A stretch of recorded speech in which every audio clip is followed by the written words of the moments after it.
everyone, and welcome back to The Real Stuff. I'm Lucie Fink, and today's episode is our first guest episode of the show. This is actually the second time I'm recording this intro. I'm having some technical difficulties in my podcast studio. For some reason, when I go to record, I keep not having my actual mic turned on.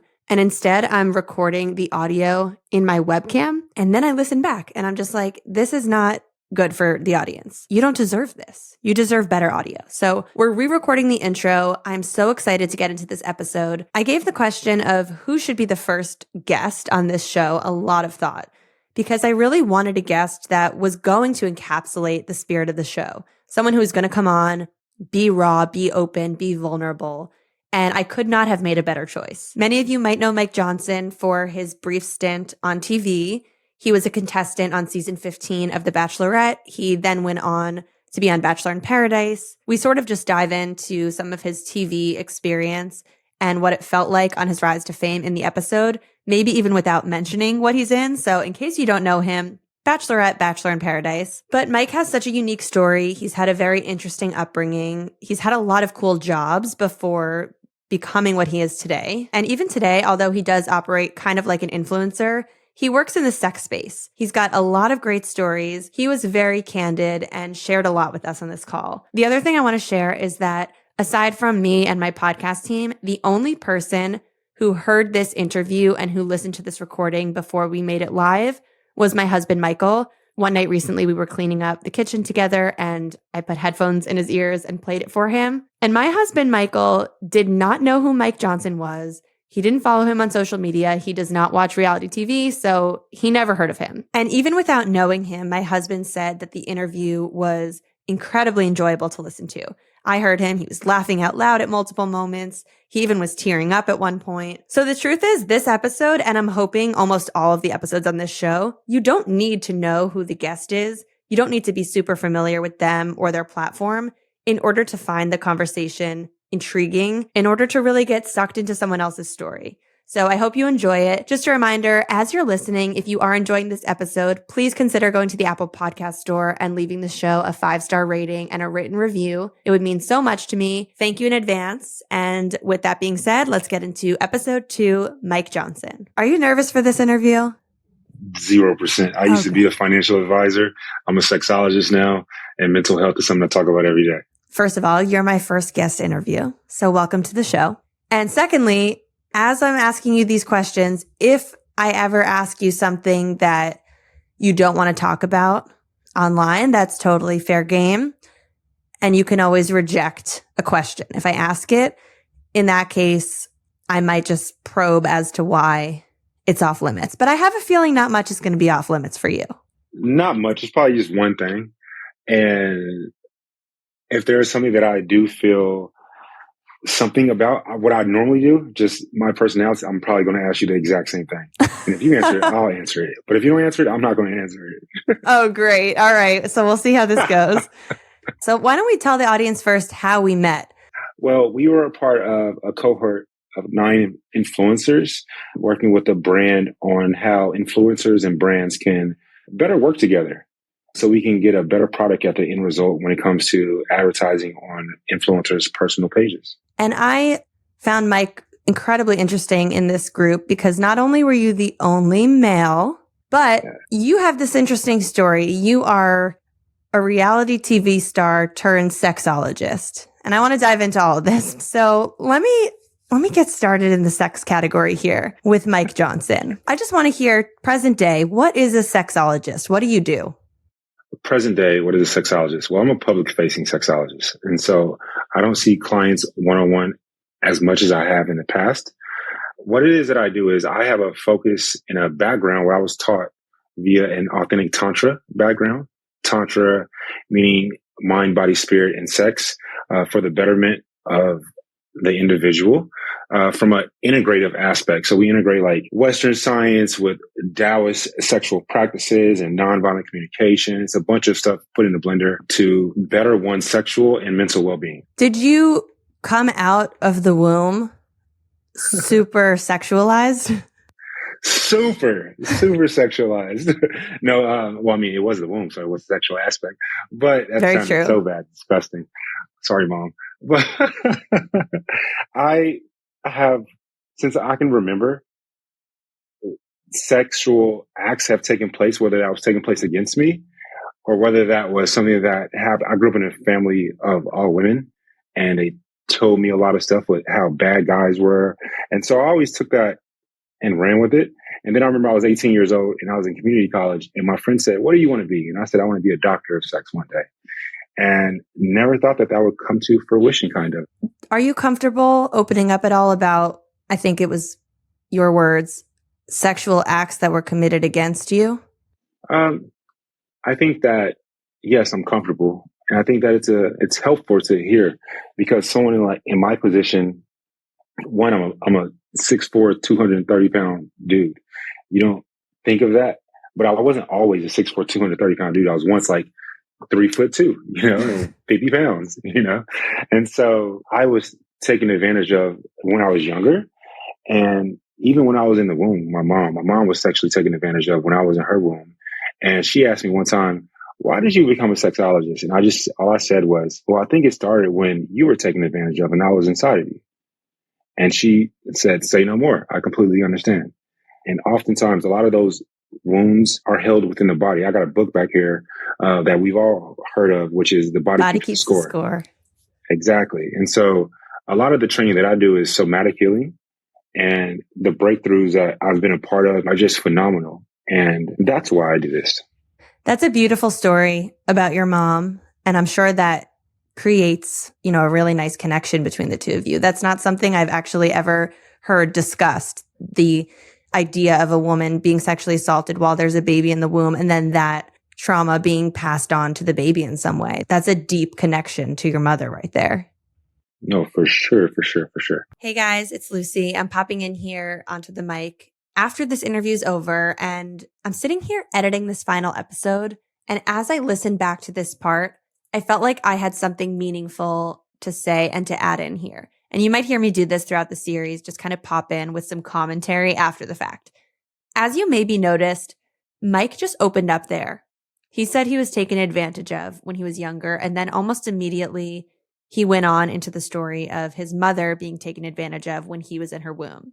When I listened back to this moment, I was struck by how I replied to this comment of his by pretty much only replying to the part he shared about his mother. And I realized that I didn't even really acknowledge or broach the subject further of his having been taken advantage of. And we don't really get back to this at any point in the interview. We don't talk about it further. So this was just something that he sort of put out there, and then that was it. And as the host of this show, I've thought many times going into this podcast how these interviews were going to feel and how much people were going to share with me. And really, I had no practice going into these conversations. What I wish I had said to Mike directly in that moment that I didn't say was, first of all, thank you so much for sharing that with me.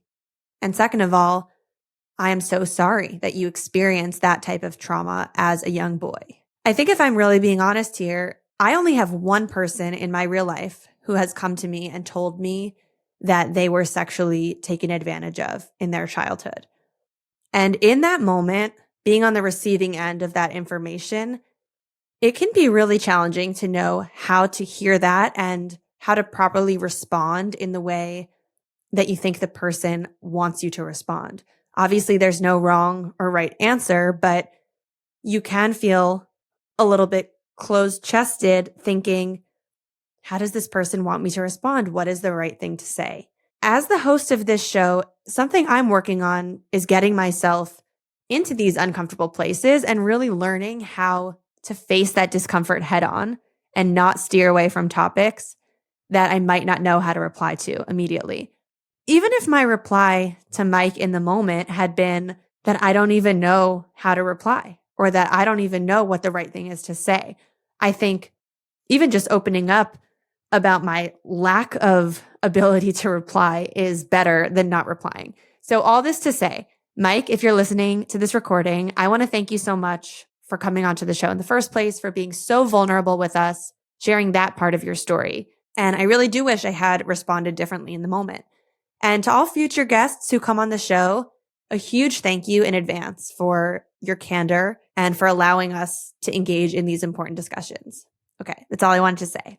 Back to the show. I'm curious what your upbringing was like in terms of it being okay to open up about feelings and emotions, or if you were sort of taught to stifle that. I was taught to stifle that. I remember there was a show, man, America's Most Wanted. I don't know if you remember that show. It was like, I was like maybe 6 years old, I was 7 years old. And I was terrified one night. I'll never forget it. It was raining. It was stormy. My mom was in her bed. My sister was in the bed with her.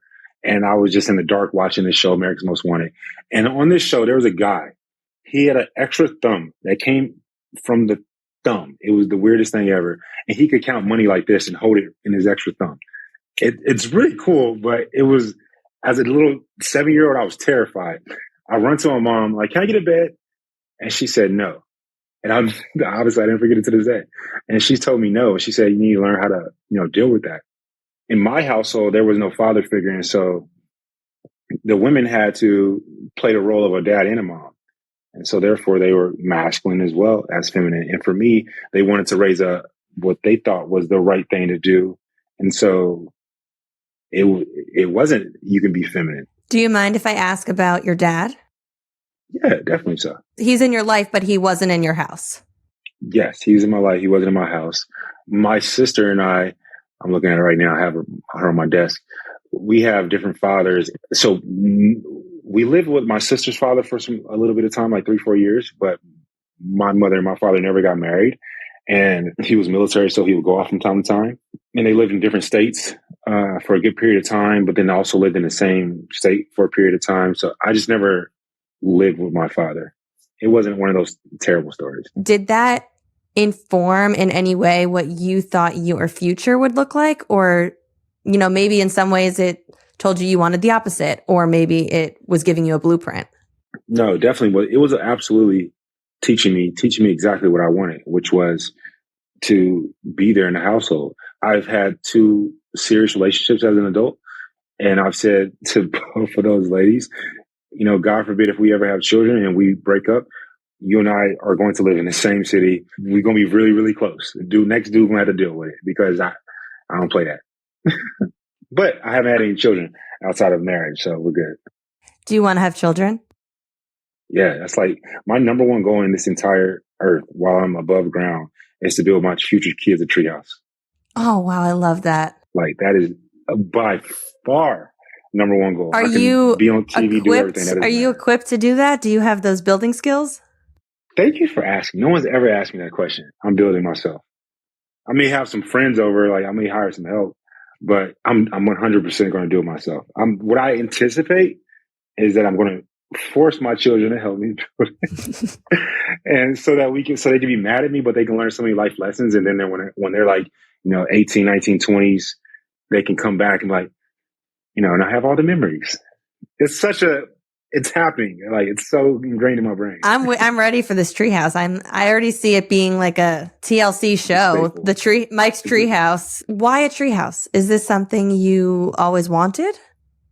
It's not necessarily something I've always wanted. As terms of myself, I just think that I'm the dude that I'm so corny. I just want to be a dad so bad. I'm like a dad joke type of guy, right? That's me. That's the corny dude that is just going to make a great father who's just as hella corny when he's childless. That's who I am. And so it's just, for me, it's always been like such a family legacy. I mean, they say that a man should do 3 things, write a book, build a tree house, and something else I forget. And I've done 2 out of 3 so far. I got to have a child though to do the 3rd.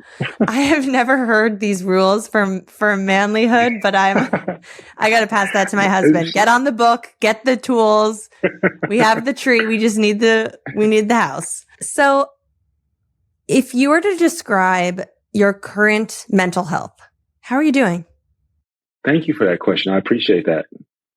I would say, this is a conversation that I'm going to say something and turn into this conversation that I've yet to have. I was on TV prior, and it's pretty difficult it's almost like a mind fuck when like everyone sees you when you walk down the street, and then no one sees you when you walk down the street.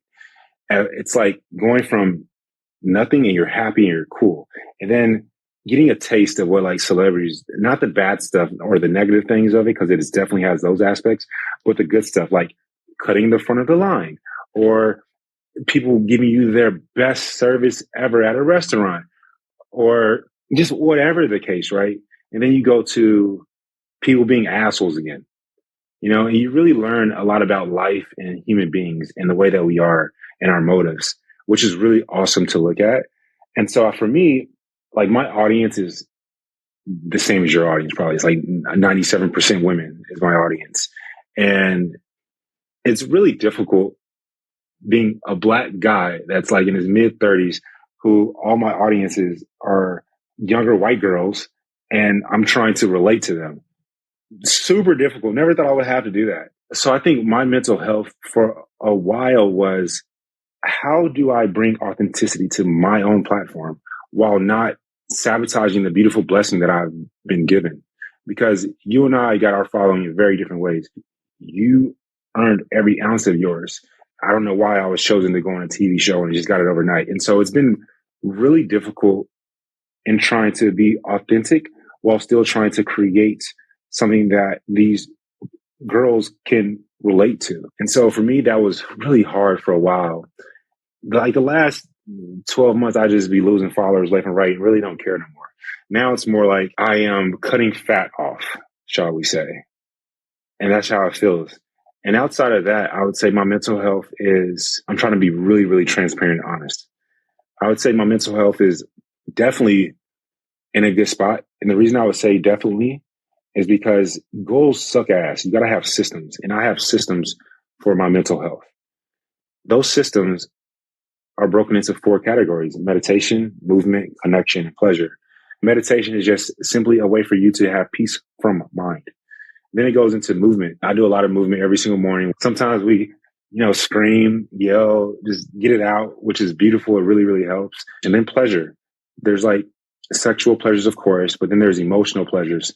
And so I try to get as many pleasures as I can. And then connection, I say that one for last because it's the absolute biggest one. I'm talking about connection with myself, whether it's in my journal. I'm talking about connection with my girlfriend, actually being intimate with her. Every first of the month, it's like all my tier 1 friends are male. And for me, it's like, hey, how are you doing?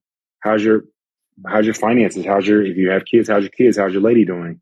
And just going down a list of questions and just connecting. And so I think that my mental health is in a really good place simply because of the systems that I have in place.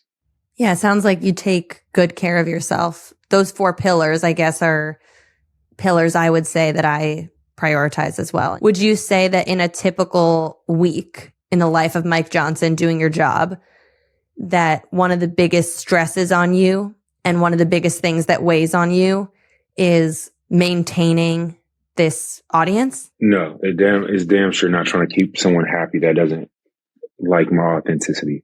What it is, the only thing that I continually think about is how do I convey and communicate exactly what I'm trying to communicate. So for example, I want pretty much every other post to be about sex on my page. And I'm not talking about like, put dick here. I'm talking about, for example, I may say something like 81% of women wish they bought a intimacy wellness device sooner, but more than 50% of those women can orgasm with their device, but can't orgasm with their partner. Let's talk about why. So I want to have elevated conversations about topics that are real, kind of like yourself. But it's also, I'm aware, and my audience has told me it's kind of weird listening to a dude talk about this stuff. And so I'm trying to figure that out. That's what I think about. How do I communicate, be authentic, and not make someone feel icky? What I can identify in you and your brand that feels similar to me and feels similar to how I operate is, listen, I want to see my numbers on my platform rising over the years. And mostly I want that to happen because I know that's going to lead to more business success on the back end. But I don't want those numbers going up with the wrong people who I'm not feeling good about talking to. That's the truth. What I'm hearing is that you don't want an audience, you want a community. Yes. Right? And when you go on TV, you gain a massive audience. But then when they get to know your personality, they either are with it or they're not with it. And that's not to mean that you're a bad person. They just are with it or not with it. I've lost almost 300,000 followers since being on TV, which is absurd, right? One, every single time I post my girlfriend, I lose followers. I've been in prior situations and in terms of dating and lost followers. And so it's more about building that community. I do want my followership to go up, but at the same time, it's almost, for me, it's almost like if I haven't worked out in 4 years, I actually want to cut the fat while building muscle. And then once the fat is cut, continue to build muscle. And I think in a lot of ways, the losing of followers, even though it's hard, it's a good thing. Yes. I have to ask, what does that conversation look like between you and your girlfriend? If any, maybe she doesn't give a shit.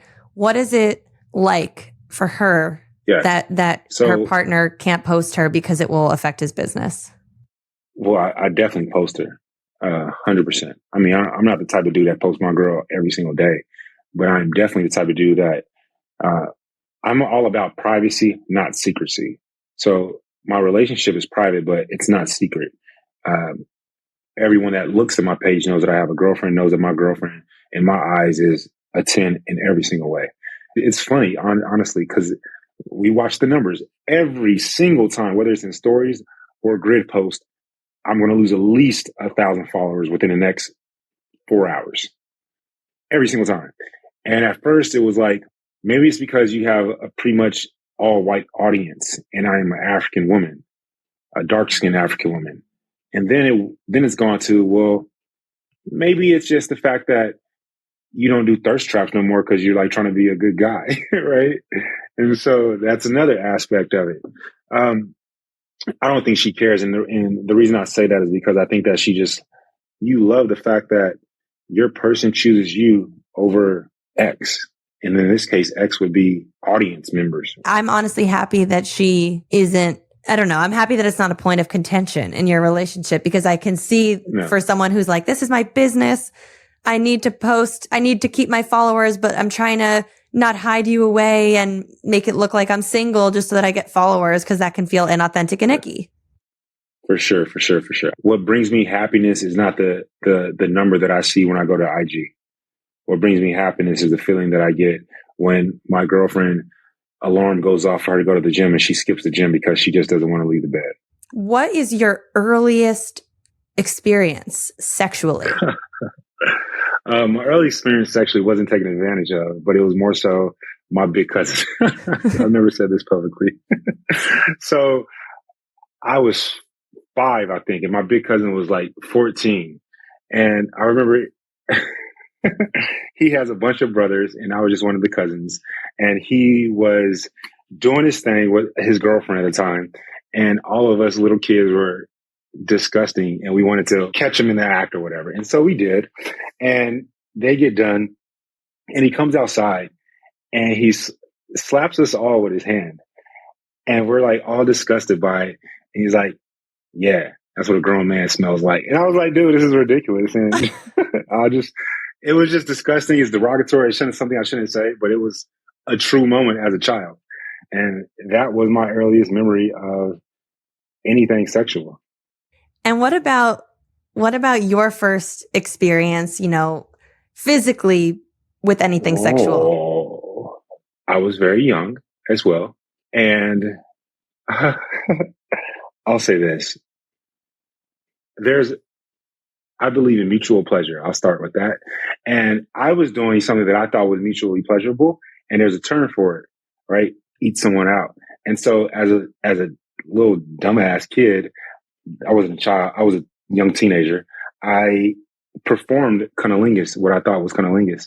And I went to school. I told my friends, and they were laughing at me because I thought I was like actually eating. And the girl had screamed. So are you telling me teeth were involved? What are you telling me? What were you doing with that mouth? What were you doing with that mouth? Teeth were involved. Teeth were involved. Oh, poor girl. It was terrible. Poor girl. She's better now, but teeth were involved at that time. And I got pretty big teeth too. Okay. I just want to go to that topic for a second. Maybe you could explain this to me as a man. I don't foresee having 50-50 men and women on this podcast because my audience is primarily women. So maybe this is my chance to ask, do men like eating women out? Do heterosexual men like eating women out? I think heterosexual men like eating women out more than homosexual men. I would agree with that statement. That's the first time I've been able to make a joke like that. And it was like actually not cancelable. No, it's not canceled. You're good. That was not a cancelable I agree joke. with your joke. But from all the men that I know, yes. Now, I would say this, since like this is mostly the ladies listening and mostly, like you mentioned, you'll probably have more women on. I have heard guys making stupid jokes like, well, I got mine. I don't care if she don't get hers. Or one of my friends, I'm not going to say his name. He's a known person. Me and him had a very candid conversation, and he had never done that. And he felt that he never should. I love to say that I'm one of the people that basically changed his complete mindset on that. It's 2024 now. Like, come on. Like, it's mutual pleasure. Like, you can't just, men often think that their crescendo moment is what's between their legs, when it's really not. Like, the most important 6 inches is between our heads. And like, use your creativity and do other things. I would agree with that. I think that so much of sex is mental and emotional. I mean, it's proven by the fact that you can orgasm without touching yourself, whether you're asleep or awake. So obviously our brains are just so powerful, but so many people think of it as just this purely physical act. And it's, no, I think almost any woman, maybe I'm not speaking for everyone, but almost any woman would agree that part of the reason that sex is maybe different to us than men is just because of how mental it needs to be in order to be good. I mean, correct me if I'm wrong, but I'm under the impression that with most men, it's like a touch can arouse you. And it doesn't matter who's touching you. It doesn't matter if it's your girlfriend or a stranger in the bar or the couch corner. But well, the couch ain't doing nothing for me personally. I'm not sexually attracted to couches. I don't know. I feel like it can be almost anything, even inanimate objects. And for women, it's like, no, not that we have to be in love, but there has to be some emotional wheels spinning in order to get anywhere and have any sort of task complete. Yeah. I've heard that from a lot of women, but then the one thing I always say back is, where's your BOB? Where's your Bob at? Your battery operated boyfriend, right? And then it comes to like, oh, well, you're right. This is an inanimate object. And it does get me to a place that normally a guy can't get. And so therefore I say that for both parties or for all genders, there are things outside of humans that could make this happen, whether it be a sofa or just another human being. Do men need any sort of emotional connection to get them there? It depends. It depends on if we are in a committed relationship with the person. It depends on if we're single. I may not be able to get erect, just like a woman may not be able to get lubricated because there's something else going on and it needs to come to the surface. But oftentimes it's way easier for a woman to suppress versus a guy, because a guy, you're physically going to see if it works or not, you know? Yeah. And you can't fake it. Yeah. It's there or not. Yeah. And listen, I'm not a faker. I've never faked. I've really never faked because I don't think I could. I don't think I'd be good at it. I don't think it'd be convincing. Shout out to your husband.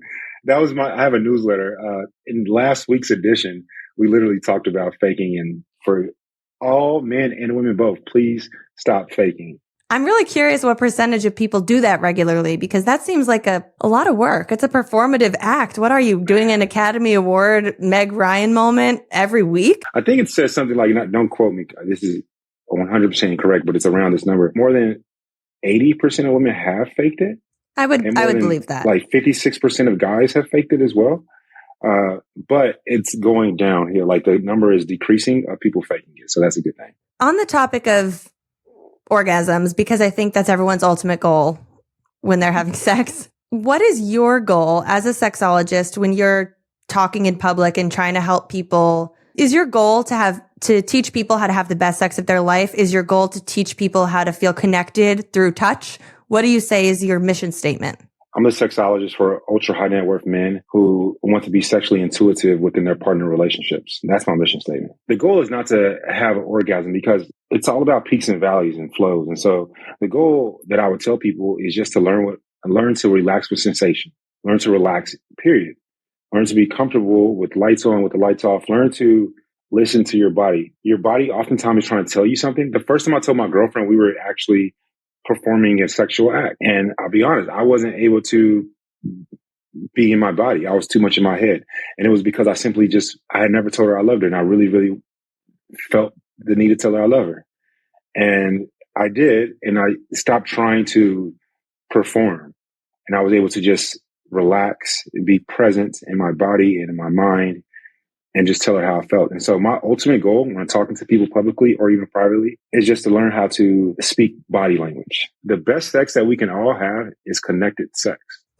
And how do you recommend people in the bedroom, in the moment, get to that point? Is it about doing breath work and, thinking in your head, I'm here, yeah, I'm present, I'm in my body, I feel the sheets? Or is it something you do outside of the bedroom that then translates in?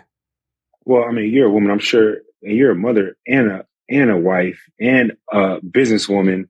There's a lot that's going on up here. And I'm not trying to diagnose anything right now, but we got to be chill. We do have to be maybe it is breath work. I love to have sacred space.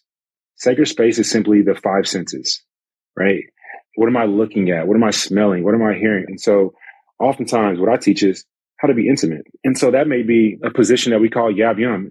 The person who weighs a little bit less, they sit on top of the other person, like looking at each other, eye gazing, looking, if it's difficult, looking to the left eye. It's breathing in unison together, right? It's having a clear space. It's giving each other affirmations, how you feel about each other. It's talking. Sometimes it's holding. It's the people that want to have the orgasm so bad. Believe me, I do too. I've had it. I love it. I want it all the time as well. But to get the more and more and more orgasms, it's all about being in tune with the present moment. The present, it's called the present for a reason because it's a gift. I'm curious about your experience in the tantric sex space as not only a man, but a Black man. How does that feel? That's a great question. It, in one half, sucks because I'm normally the only guy in a lot of spaces. Whether it be like our influencer course that we were a part of, me growing up with all women, I actually learned authentic tantra in a matriarchal. It's a matriarchal society. It's Vajrayana. That's specifically what it is. It was created in the northern Indus Valley, and women were and are revered in that space. And so for me, I honestly think I have a leg up on other guys. That's how I really feel.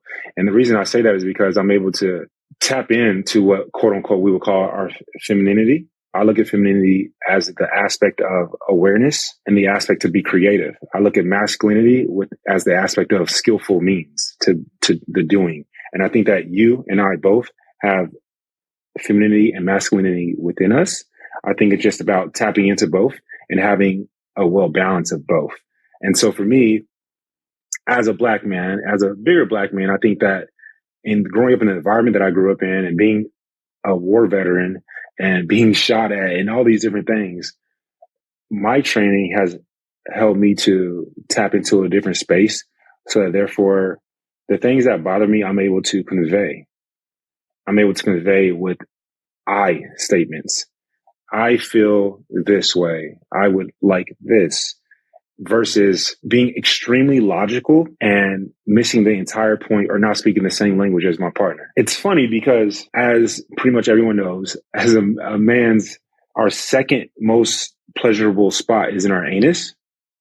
And as a Black man, it's like quote unquote against the culture to say something like that. And I haven't done it because of my culture, because of my conditionings. I'm just like, nah, bro, I can't do that. But also as a sexologist, I'm like, that's not gay. But the culture as a Black man, and then just me wanting to be a masculine man, I'm like, nah, I can't do that. Can't do it, won't do it. It's not happening. Are we talking about a finger going into your anus?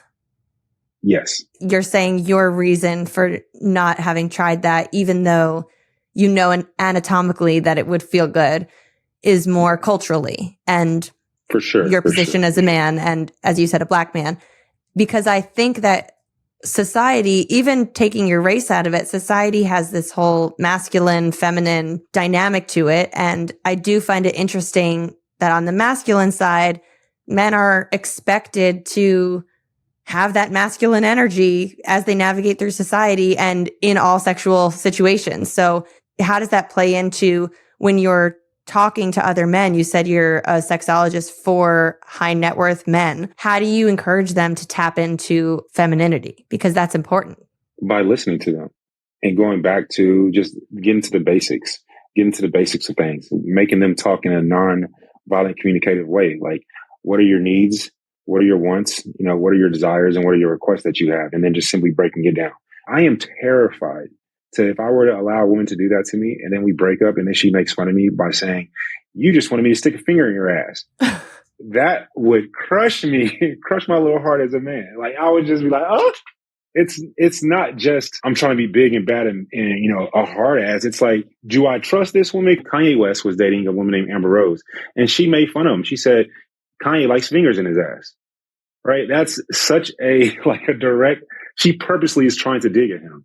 Nobody wants to hear that. Do you plan on getting married one day? Absolutely. Maybe if you are engaged to someone or married to someone, you might lose that fear. You might just feel like it's a little more permanent and like they're not going to tweet about you if you break up. I do want to go back to that story you just told about your rise to fame with The Bachelorette, which I got to be honest, I didn't watch. I used to watch. Worries. I used to watch. I stopped. I think, what year were you on? Season 15, Hannah Brown. What actual year was that? 2019. All right. I was getting married. It was a busy year, but my whole family watched. And I have to believe you're right. There's such a difference between reality TV growth and a content creator who's doing the work that I know you now are in the world of. And it's different. And, obviously there's the instant rise of followers. Like, do you remember, was it the moment that the trailer launched for the season and your name came out on the website that you started getting social media followers? Do you remember what that was like? It was even before that, honestly, because those Bachelor fans, I love them. Lord Jesus, they're Bachelor fans. They're stands. It was week 4 and we didn't have our phones because you can't have your phone while you're on the show. And we had a rugby match and it was 1,000 people in the stands and they were screaming my name and 3 other guys' name. And I was like, how the hell do you know who I am? And so it started growing even before I got off the show. So did you have any feelings for her before you showed up on site? Or you were all 100% thinking, I'm going to let it materialize. We'll see how I feel when I meet her. I had one thought, which was, man, and I'm being so honest with you. I was like, man, this white girl don't like black guys. That was my only thought. I was like, man, I have no chance.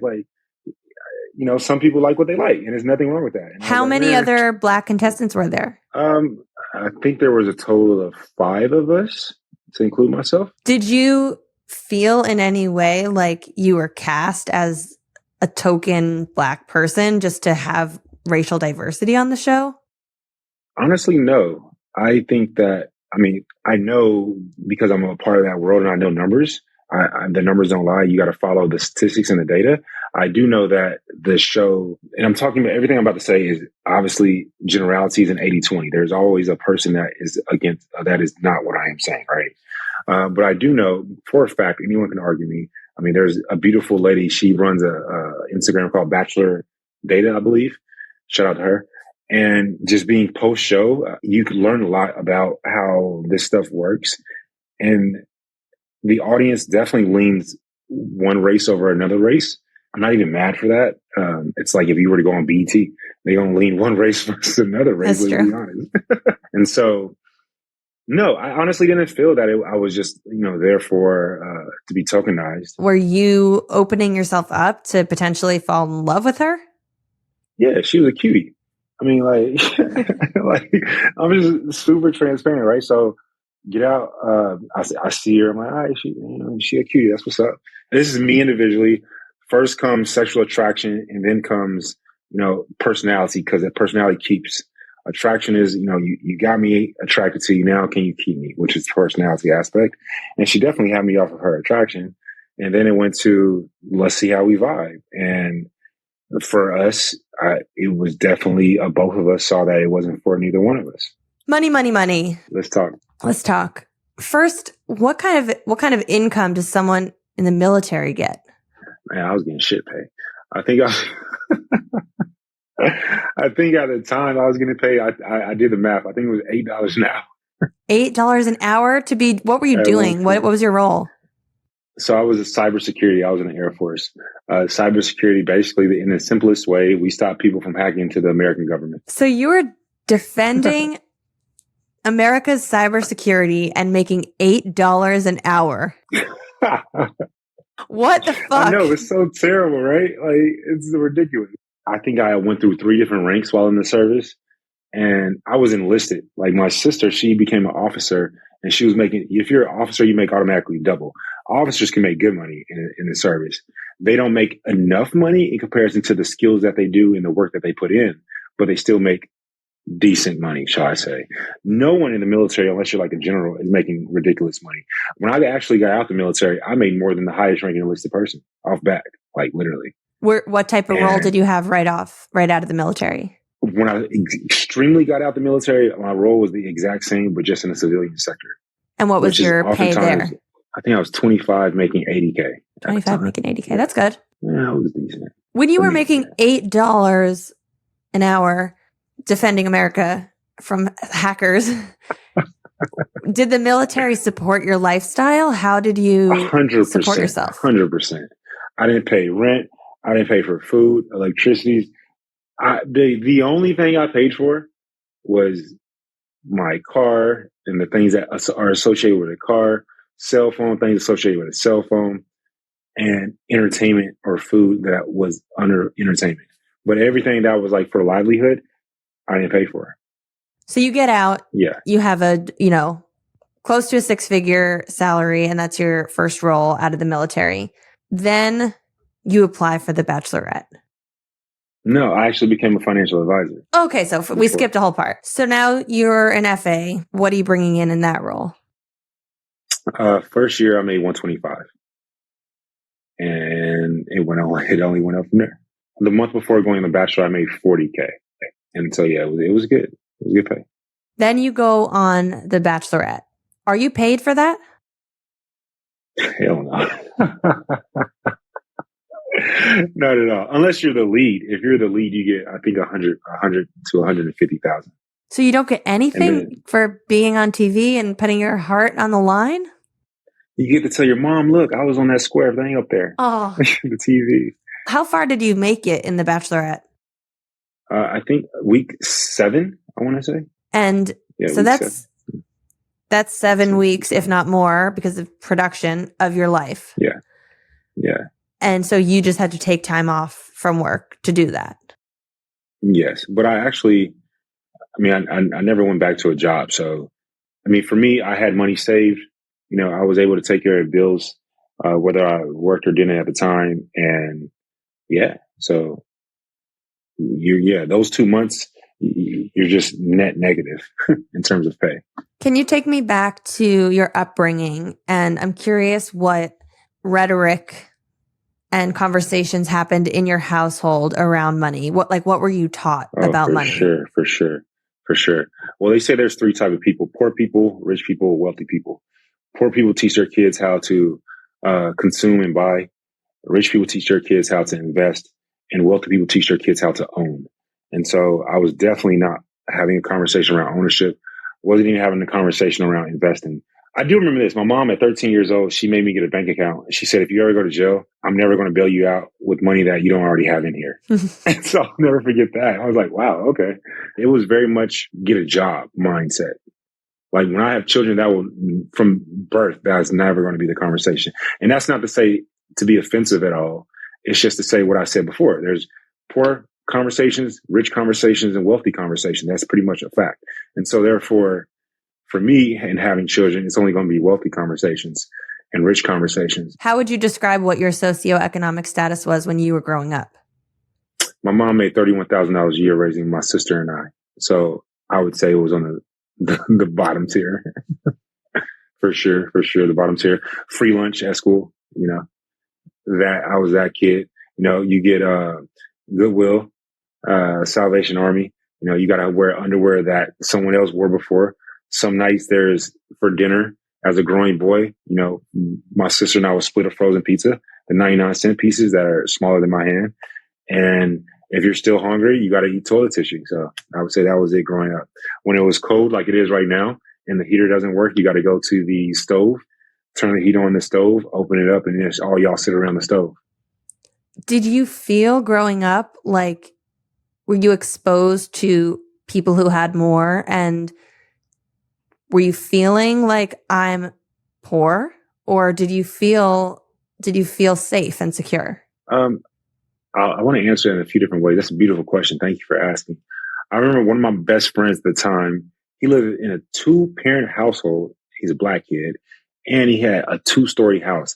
I thought this was the richest dude in the world. I was like, bro, how you got 2 parents and you got a 2-story? Like, what is going on? I was so flabbergasted. Like, for real. I'll never forget how I felt in that moment. I had never seen someone, and it was a basic ass 2-story house, mind you. But as a kid, I was like, whoa, this is everything, right? No offense to his parents, I know his parents, so they were probably doing what I do now, which is live way below your means. But I never felt poor. My girlfriend and I just had this conversation. We just came from a road trip during this past 3-day weekend. And we were talking about how growing up poor almost can be a blessing in disguise, because sometimes the very, very rich, I'm not talking about regular rich, I'm talking about the very rich, sometimes they feel that they have all the things one would want, but they don't have love. And then sometimes the most poor people, they ain't got shit. And so all they got is each other to entertain, and it's full of love. And so I remember my sister and I, we couldn't celebrate Halloween. My mom didn't want us to, but like she had went to like the store, bought us like some candy that you scoop into the bag. And we just threw candy at each other all day, like in an empty ass house, right? There was nothing there. And it was like one of my favorite memories as a kid.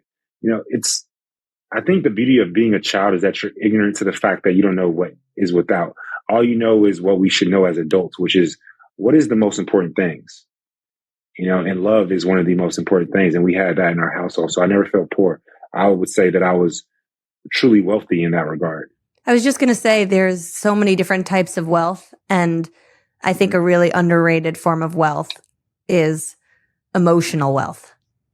It's just the support you get from the people around you. And there are plenty of people who come from a lot of monetary wealth, and there's no emotional wealth. And I think that leaks out in the future in so many different ways. And, in a lot of ways, monetary wealth is something that I'm not saying it's easy to build, but you can build.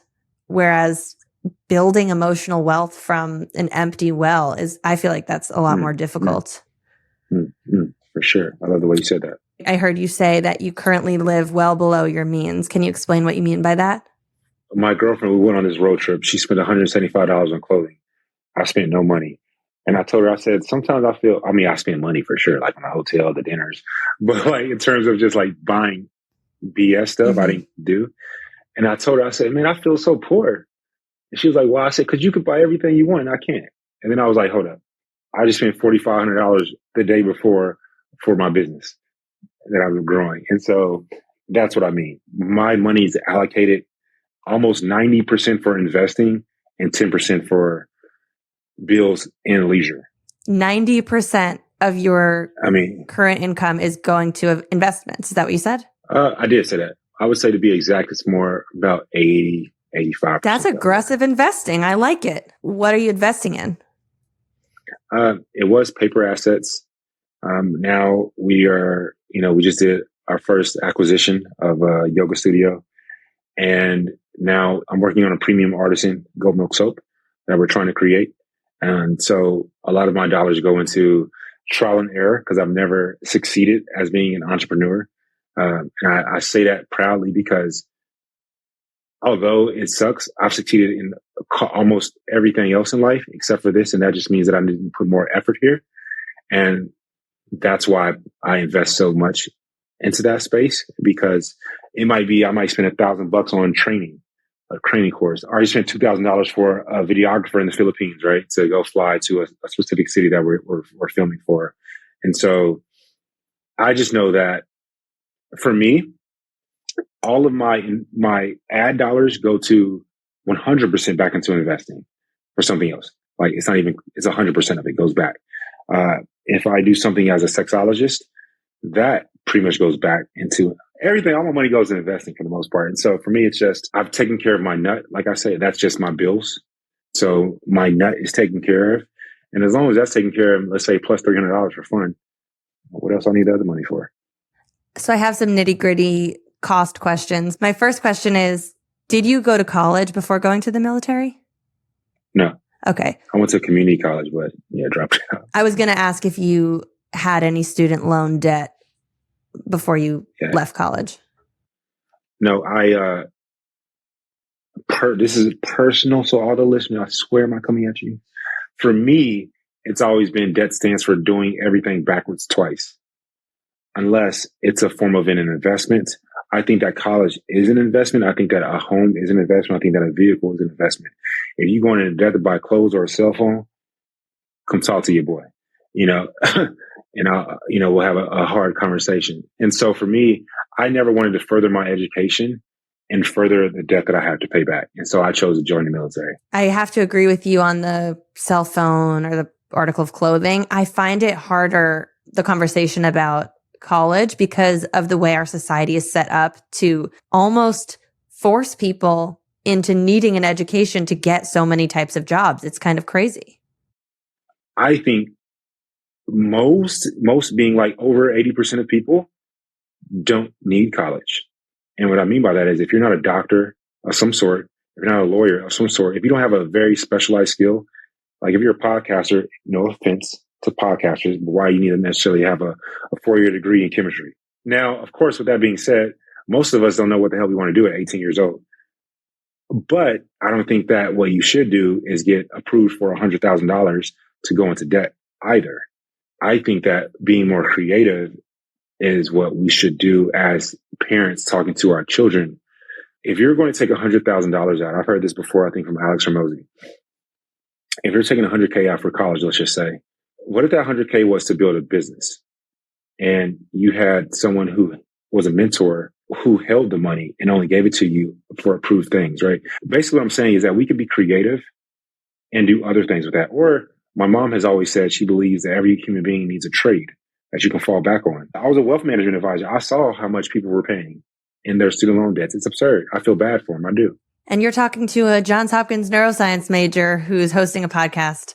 So here we are. Those individuals like yourself, they're paying 4 digits a month in student loans. And it hurt me. I was like, oh, I feel so bad for you. Yeah. And I was incredibly fortunate. I had an incredibly privileged upbringing and did not incur student loans. My parents were able to send 3 children through college. So that's not lost on me. That it's kind of crazy. I actually just did another episode that's going to come out where I talk a little bit about finances and I open up about that. And I'm hoping some other people from my town are listening because I'm curious if they had a similar experience. But being from this incredibly wealthy suburb, it didn't even cross my mind that people weren't able to pay for college. And when I got to college, even in college, I think my friend group came from similar backgrounds to me. And for sure. Honestly, there were maybe some of them who had student loan debt, but it was not talked about. And I didn't learn about that until I worked at Refinery 29, and almost everyone I worked with in the office had student loan debt. And I was then the anomaly. And it's just kind of crazy how your background just totally informs your perception. And then the world is totally different from what you think it is. For sure. It's like the people that grew up wealthy may be ignorant to some things, and the people that grew up poor may have a victim mindset to some things.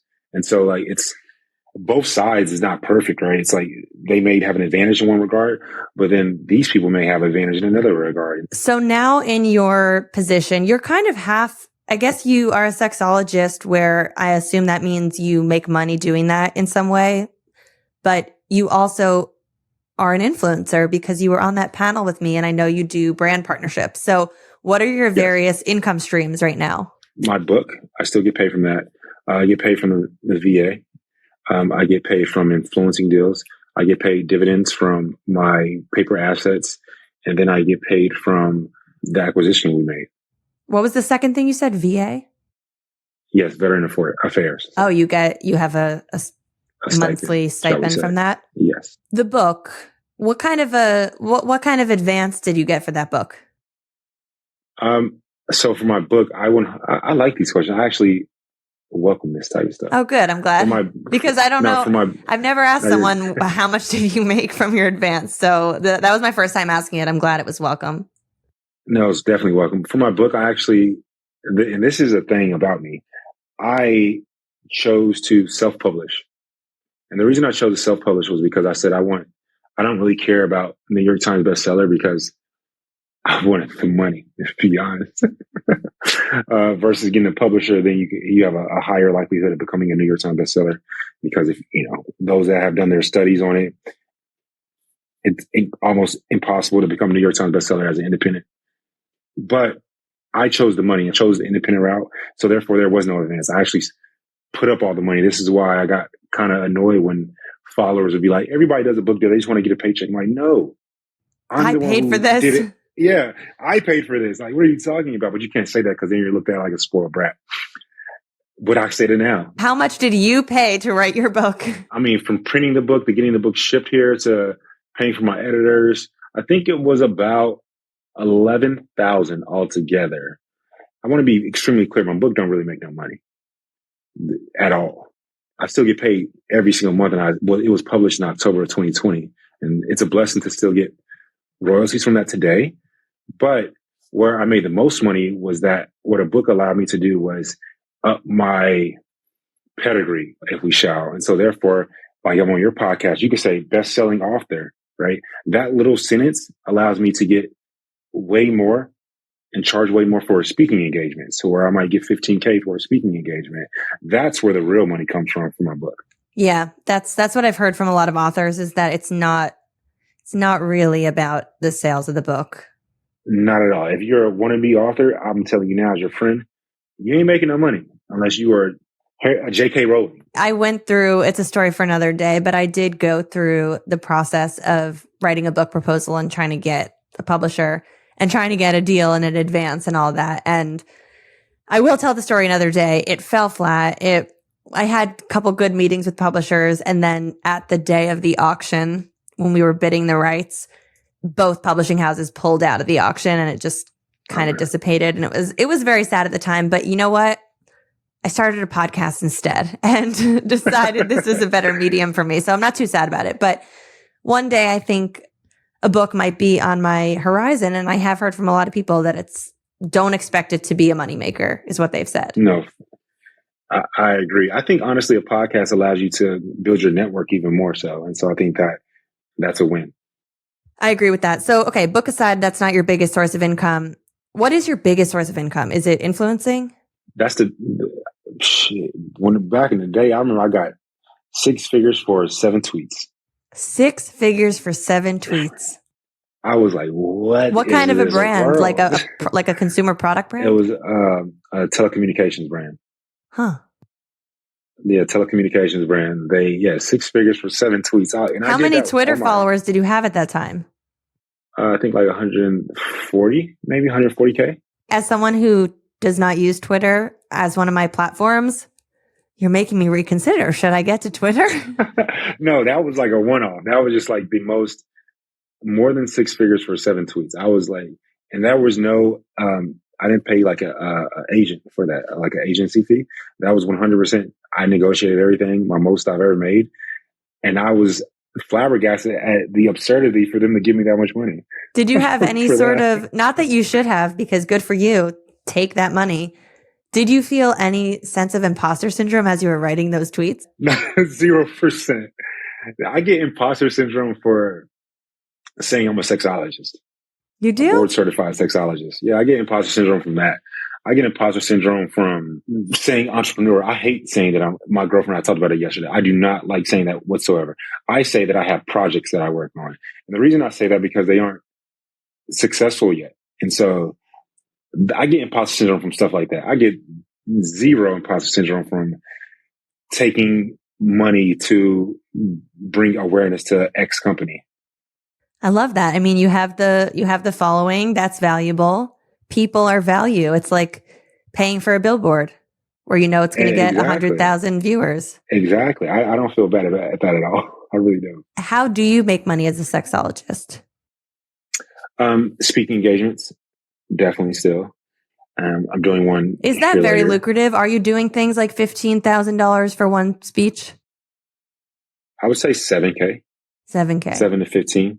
7 to 15. Yeah. I have a friend who is a motivational speaker. That is her full gig. And she has, I think her agent, my understanding is that her speaking agent is the same agent that reps Brene Brown. So she's really in the right hands. And she does only speaking engagements as income. And she's making like 20, 30K for an hour talk, sometimes virtual. Yeah, it's virtually is what I'm talking about. Yeah. Yeah. 7 to 15 for me. I think that's what more people should do. I think that if I were to give advice when it comes to money, I think that especially if you're an influencer already, I think that you niche down. And then, so for me, niche is sex. And then two niches further. Publicly, I love talking about how we weave and integrate sexual well-being for a better mental well-being. That's kind of the sub niche. And you charge people to hear you speak. And then you get more credentialing. It's just like being a wealth management advisor. You know, you get your Series 7, you get your CFP, Certified Financial Planner, and then you niche down into like retirement, or you niche down into doctors or small business owners and taxation. And so that's a beautiful money maker. It's an hour and you make like minimum $2,500. You could do 3 of those a day. So I see we just circled back to sex. Seems like we've closed our conversation loop here. Before we get off, I feel like I just drilled you. So do you have any questions for me? No, you're good. You're great. I do want to know, what have you learned growing up in an affluent household? How do you view money? How do you view being a wife and a mother in terms of gender roles and relationships? I guess in both of our families, my husband and I both came from families where our dads worked and our moms were stay-at-home moms. And it just never crossed my mind that I would be a stay-at-home mom, because I guess my vision of it was that the world is different now and women easily go off to college or go into career paths that they weren't accepted in years prior. I sort of always knew from a young age that I wanted to have a job and have a career. Only more recently, becoming a mom, have those dynamics sort of come back into play, where my husband and I both work, and there are so many interesting things that happen throughout the day where, for example, you know, we pay for a full-time nanny. Our son actually does go to a preschool, but we also pay for a full-time nanny for the hours that he's not in school. If she calls out sick or if something happens and she can't make it, it's kind of this unspoken agreement between my husband and I that I'm going to take over. Listen, if I had an important podcast recording or if I had a huge meeting I was going to, he would take over. But I genuinely can't tell if it's because I'm the mom or if it's because I work for myself and have a more flexible schedule. And I always try to unpack that. And I don't know what the answer is. I think that's fair. I really, really do. I think that for me and my girlfriend, if the fact that I work from home and have more flexibility, as you're saying as well, I kind of would take up if that ever was needed because I have more flexibility. I think that was a good answer. I think it makes it harder if money is not freely there. It makes it much harder to like have a full-time nanny and things of that nature. And so I love asking that question to everybody because everyone's is different. Can you tell my audience where they can find you, what to be looking out for? What can we expect from Mike Johnson? What you can expect from me this year on social is a lot more content around sexual well-being and intimacy, and in a non-icky way. you can find me at Mike_Johnson or at feelingseen.com. Amazing. I'll be following. I'll be consuming. I'll be sharing your post with my husband. Yeah, tell your husband he needs to do this. Michael, get in this position. He's a Michael. I never met a Mike I don't like. So there you go. I had so much fun talking to you. See you in the treehouse. That's a great sign off. That's a good sign off. We'll see you in the treehouse. Yeah. It better be good. Get on that tool belt. I'll see you in the treehouse. Thank you so much for tuning in to The Real Stuff. I'm Lucie Fink. Don't forget to follow the show on social media at The Real Stuff Pod. And if you're liking these episodes, please head over to Apple Podcasts and leave us a written review. It helps the show so much. And if you're feeling called to come on the show, visit luciefink.com/apply and tell us your story. We'll see you next week for another intimate conversation on The Real Stuff.